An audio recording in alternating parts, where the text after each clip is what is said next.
نماز فجر کی پابندی کرنے والوں کے لیے 10 بشارتیں۔ پہلی بشارت، بروز قیامت اسے مکمل نور حاصل ہوگا۔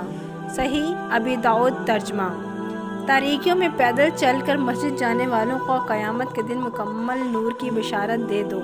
دوسری بشارت، فجر کی سنت موقدہ دنیا و مافیہا سے افضل اور بہتر ہے، تو پھر فجر کی فرض نماز کی کیا فضیلت ہوگی۔ پیارے رسول صلی اللہ علیہ وآلہ وسلم فرماتے ہیں، فجر کی دونوں رکعتیں یعنی سنت دنیا و مافیہا سے بہتر ہیں۔ تیسری بشارت، مسجد کی طرف زیادہ قدم چل کر آنے سے زیادہ نیکیوں کا حصول۔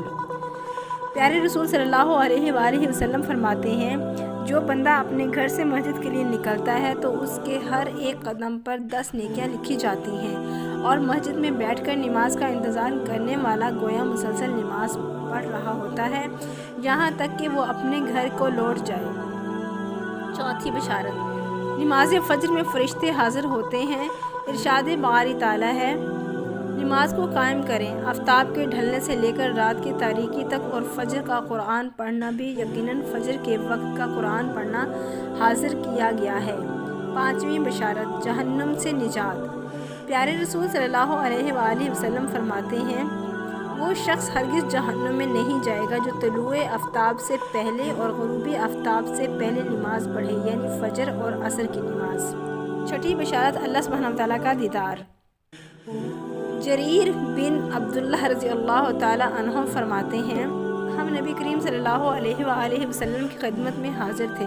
آپ صلی اللہ علیہ وآلہ وسلم نے چاند کی طرف نظر اٹھائی جو 14ویں رات کا تھا، پھر فرمایا کہ تم لوگ بے ٹوک اپنے رب کو اسی طرح دیکھو کہ جیسے اس چاند کو دیکھ رہے ہو۔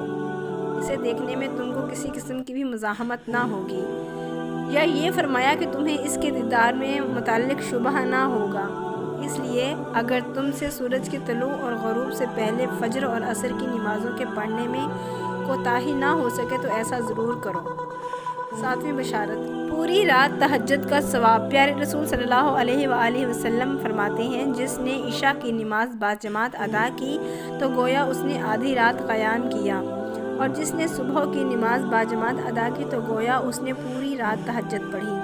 آٹھویں بشارت، فرشتوں کی دعا۔ پیارے رسول صلی اللہ علیہ وآلہ وسلم فرماتے ہیں، جو شخص نماز فجر پڑھنے کے بعد اپنی جائے نماز پر بیٹھا رہے تو فرشتے اس کے لیے دعا کرتے ہیں، اور فرشتوں کی یہ دعا ہوتی ہے، اے اللہ اس بندے کی مغفرت فرما، اے اللہ اس بندے پر رحم فرما۔ نویں بشارت، مکمل حج اور عمرے کا ثواب۔ پیارے رسول صلی اللہ علیہ وآلہ وسلم فرماتے ہیں، جو شخص فجر کی نماز باجماعت ادا کرنے کے بعد طلوع آفتاب تک بیٹھ کر اللہ سبحانہ وتعالیٰ کا ذکر و اذکار کرتا ہے، پھر 2 رکعت نماز ادا کرے تو اسے پورا حج اور عمرے کا ثواب حاصل ہوگا۔ 10ویں بشارت، نماز فجر آفات و مصائب سے حفاظت کی ضامن ہے۔ پیارے رسول صلی اللہ علیہ وآلہ وسلم فرماتے ہیں، ترجمہ، جو صبح کی نماز ادا کر لے تو وہ اللہ سبحانہ وتعالیٰ کی حفظ و امان میں آ جاتا ہے۔ اگر آپ کو ہماری اسلامک ویڈیوز پسند ہیں تو ہمارے چینل ہدایت کے پھول کو لائک اینڈ سبسکرائب کرنا نہ بھولیں۔